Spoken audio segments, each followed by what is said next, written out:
Hello friends, मेरा नाम मधु है और आज मैं आपके लिए एक ऐसी चमत्कारिक तकनीक लेकर आई हूँ जो आपकी होश उड़ा देगी। क्या कहा? तुरंत बताऊं? अरे रुकिए जरा, दिल थाम के रखिए। अब देखिए, हम किसान हैं, खूब मेहनत करते हैं पर हमें हमारी मेहनत का पूरा फल नहीं मिल पाता। अब आप ही बताइए, हम खेती क्यों करते हैं?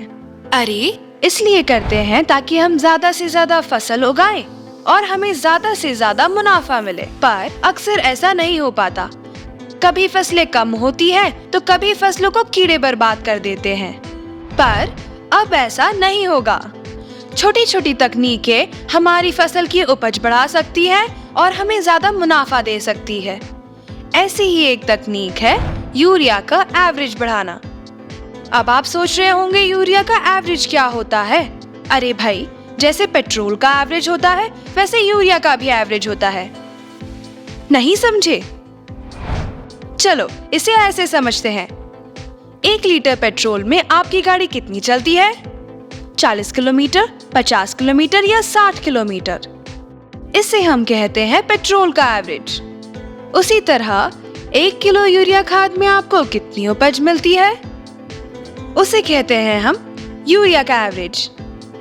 मान लीजिए 1 किलो यूरिया खाद में आपको 30 किलो उपज मिलती है, तो इसे हम कहेंगे 1 किलो यूरिया खाद में 30 किलो पैदावार का एवरेज। प्रति किलो यूरिया से हम ज्यादा फसल लेकर यूरिया का ये एवरेज बढ़ा सकते हैं। सही सुना आपने, हम यूरिया का एवरेज बढ़ा सकते हैं। यूरिया खाद एक छूमंतर खाद है।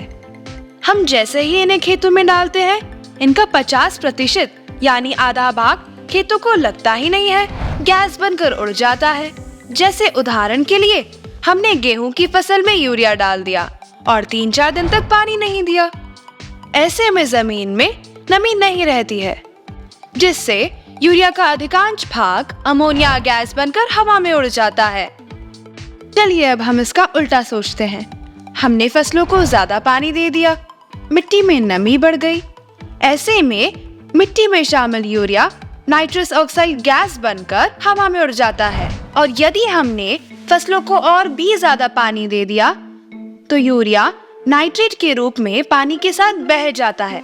अब इन तीनों ही परिस्थितियों में पानी न होना, पानी ज्यादा होना या बहुत ज्यादा होना, हमारा आधा यूरिया तो गया पानी में, अमोनिया बनके, नाइट्रस ऑक्साइड बनके या नाइट्रेट बनके।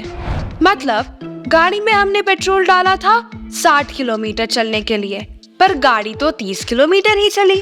अब हम बात करते हैं हम यूरिया का पूरा एवरेज कैसे ले सकते हैं। वर्षों की रिसर्च के बाद हमारे पास है एक जादुई उत्पाद, विगर जिंक 70, जो देगा आपके यूरिया का पूरा एवरेज।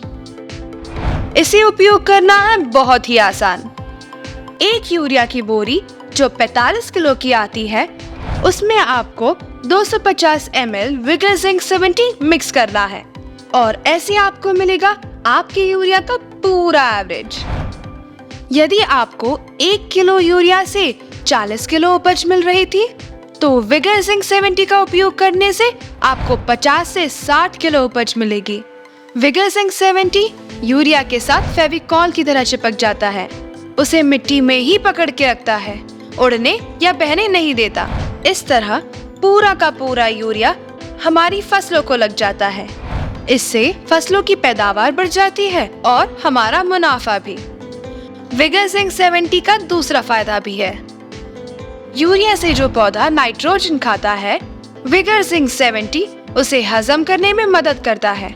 यूरिया को फसलों में डालने से पौधों के बीच नाइट्रेट बढ़ जाता है, जिससे पौधों का हरापन भी बढ़ जाता है। यह हरापन कीड़ों को आकर्षित करता है और पौधों में कीड़े लग जाते हैं। विगर जिंक 70 कीड़ों को रोकने का काम भी करता है। यह नाइट्रोजन को हजम कर प्रोटीन में बदल देता है। एक नाइट्रोजन से 6 प्रोटीन बनते हैं।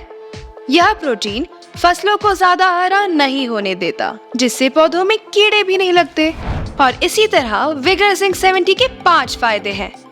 पौधों में पूरा यूरिया लगने देता है, नाइट्रोजन हजम करवाने में मदद करता है, पौधों में हरापन रोककर उन्हें कीड़ों से बचाता है, पैदावार बढ़ाता है और जिंक तत्व का भी उसको पूरा फायदा मिलता है।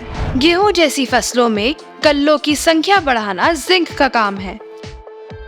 इसके उपयोग के बाद आप देखोगे कि पौधों में कल्लों की संख्या 3 से 4 तक बढ़ जाती है।